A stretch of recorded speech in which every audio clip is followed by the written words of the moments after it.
Assalamualaikum warahmatullahi wabarakatuh. Alhamdulillahirrabbilalamin. Kita masih bisa bertemu di YouTube channel saya, Irfan Media. Kali ini kita akan sama-sama belajar mengenai peran dan manfaat band ajar. Jangan lupa subscribe channel YouTube saya dan aktifkan loncengnya di Irfan Media. Kunjungi juga irfan.com. Terima kasih. Oke, kita masuk ke peran dan manfaat band ajar. Tentu kita sebagai pengajar ataupun Anda sebagai mahasiswa calon guru dalam mengajar di kelas ataupun mengajar secara individu, misalkan privat ataupun homeschooling, tentu kita butuh yang namanya bahan ajar. Bahan ajar kita perlu menjelaskan dulu mengenai teaching aids dan teaching materials. Apa sih teaching aids dan teaching material itu? Ternyata teaching aids itu adalah media pembelajaran. Sedangkan teaching materials itu adalah bahan ajar. Apa sih yang membedakan keduanya? Mari kita simak. Media pembelajaran itu adalah suatu objek ataupun perangkat seperti DVD ataupun komputer. Tetapi ketika di objek itu lebih ke non-elektronik. Bisa buku atau bisa media pembelajaran seperti alat peraga, itu juga bisa. Kemudian tujuannya apa? Digunakan untuk guru meningkatkan atau menghidupkan pengajaran di dalam kelas.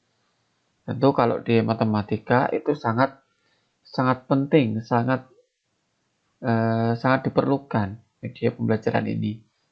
Karena kita tahu bahwa matematika itu kalau di sekolah sudah dianggap sebagai momok tersendiri. Matematika itu sulit dan sebagainya. Sehingga butuh sesuatu yang menyenangkan bagi siswa, yang bisa menarik perhatian. Salah satunya adalah dengan menggunakan media pembelajaran.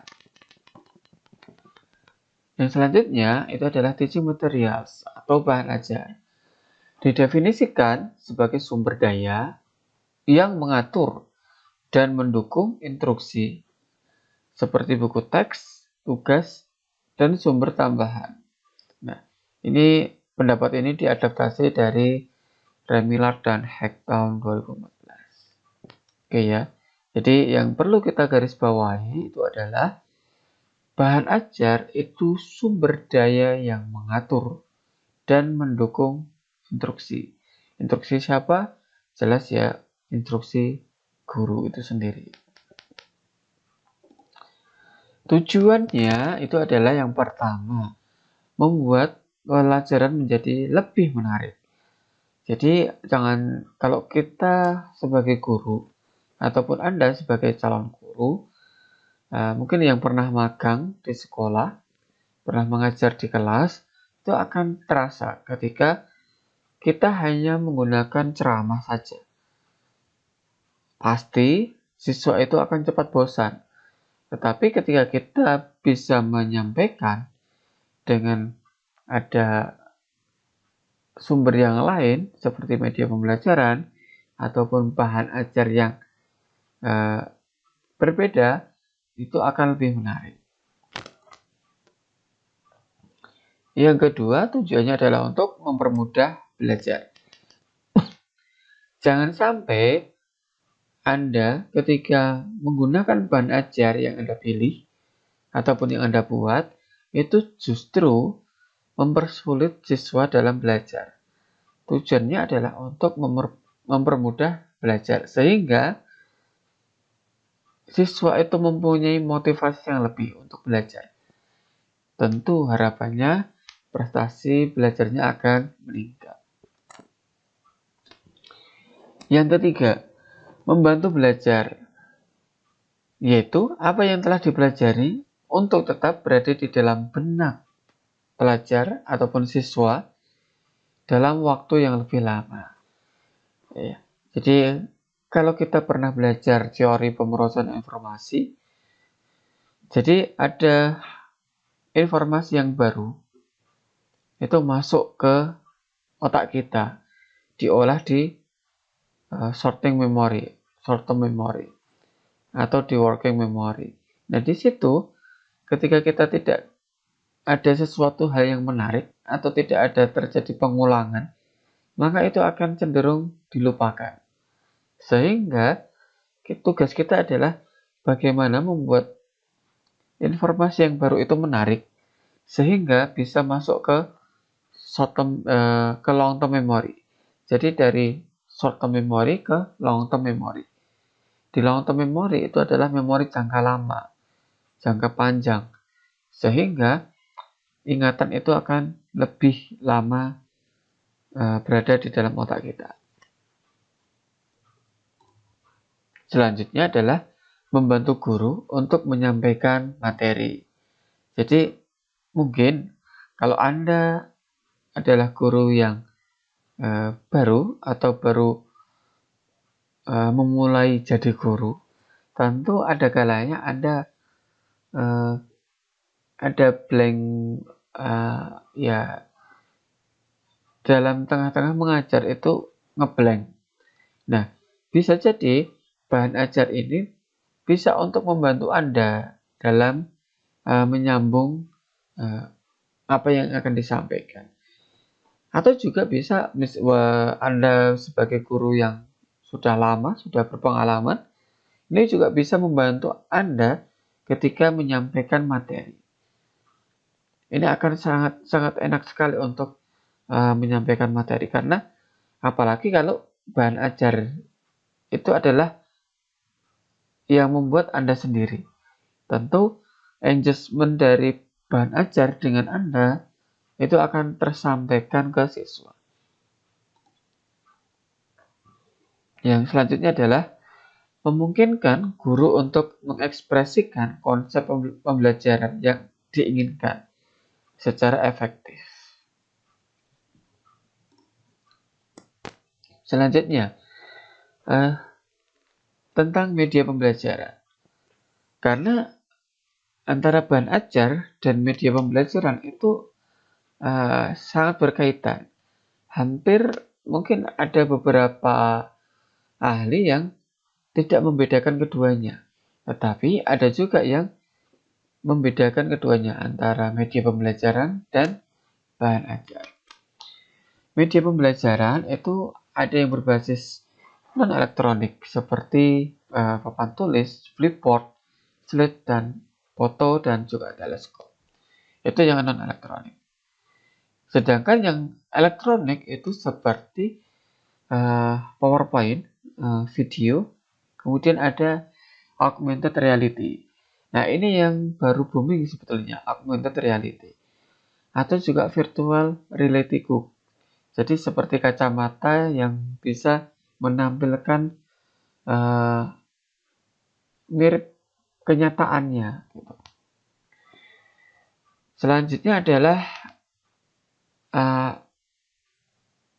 auditory, yaitu seperti radio, kemudian tape recorder, dan CD player. Kemudian ada visual, itu lebih ke penampakan visual seperti slide, proyektor, digital screens, dan sebagainya. Kemudian ada audio visual, itu seperti YouTube konten, seperti saya ini. Saya juga membuat konten di YouTube, itu salah satunya adalah cara untuk memudahkan mahasiswa ataupun siapapun yang mengakses video saya agar lebih mudah mempelajari ataupun juga memahami apa yang saya sampaikan. Kemudian ada Vines. Vines ini short video, mirip seperti YouTube konten.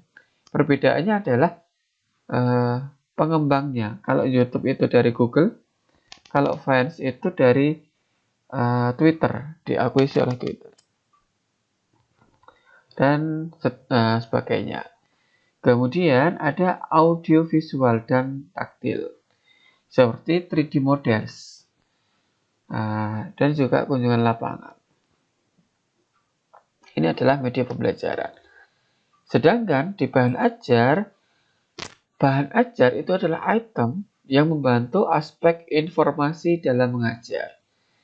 Bisa berupa buku teks, lembar kerja, model 3D, bagan, infografis, dan sebagainya. Bahan ajar itu juga mencakup metode penilaian dan juga pengujian.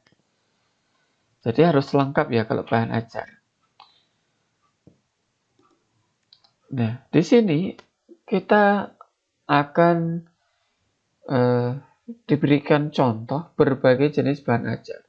Ada traditional resource, itu ya kita guru ceramah, ngomong, atau nulis di papan tulis, ataupun tulis tangan.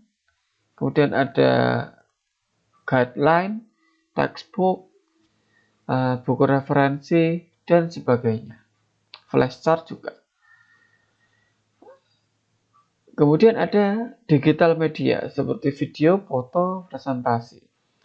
Kemudian ada open resource, ada professional blog, jadi website, tapi wujudnya adalah blog. Kemudian ada open source journal, OJS. Kemudian ada public database, ada forum-forum online lainnya. Kemudian ada testing resource. Nah, itu seperti penugasan di classroom assignment. Kemudian ada online submission, seperti kalau di UST ada Cipedar, itu menggunakan Moodle. Kemudian ada quizzes. Quiz itu seperti Kahoot, itu juga bisa sebagai quiz. Google Form itu juga bisa digunakan untuk quiz dan sebagainya. Nah, contoh, ada satu kasus, misalkan ini, guru menggunakan buku dalam mengajar, dan setiap siswa itu mempunyai salinannya. Artinya adalah buku yang digunakan guru dalam mengajar, siswa juga punya. Nah, ada dua kemungkinan. Jika buku tersebut digunakan sebagai sumber belajar, maka disebut bahan ajar. Tetapi, kalau buku tersebut digunakan untuk sarana aktivitas siswa, pada hakikatnya adalah membentuk pemahaman yang tidak ada dalam silabus, maka disebut dengan media pembelajaran. Nah, di sini karena efek pandemi, ada pergeseran antara kelas luring menjadi kelas daring. Nah, media pembelajaran dan bahan ajar dalam pembelajaran digital. Kalau kita kelas luring, ya kita ceramahnya di kelas. Kita bisa menggunakan penggaris, kemudian papan tulis, OHP dan sebagainya, atau proyektor, silahkan. Kita bisa menampilkan banyak slide video di sana. Kita punya akses kendali. Tetapi ketika ada pandemi dan kita mau nggak mau harus masuk ke kelas daring secara online, maka kelas papan tulis itu berubah menjadi Zoom, Skype, ataupun video conference lainnya, ataupun juga learning management system lain. Nah, ini sangat berpengaruh pada bahan ajar yang digunakan. Ketika kita awalnya menggunakan bahan ajar berupa buku teks, tentu agar lebih mudah dipakai siswa, buku teksnya itu dirubah ke dalam e-books ataupun yang lain. Ya, kalau LKPD menjadi LKPD, elektronik lembar kerja peserta didik, dan sebagainya. Media pembelajaran dan bahan ajar pada pembelajaran luring itu harus fleksibel. Artinya fleksibel, ya bisa dengan bebas digunakan. Mudah diakses dari mana saja dan kapan saja. Ya, harus 24 jam. Harus 24 jam.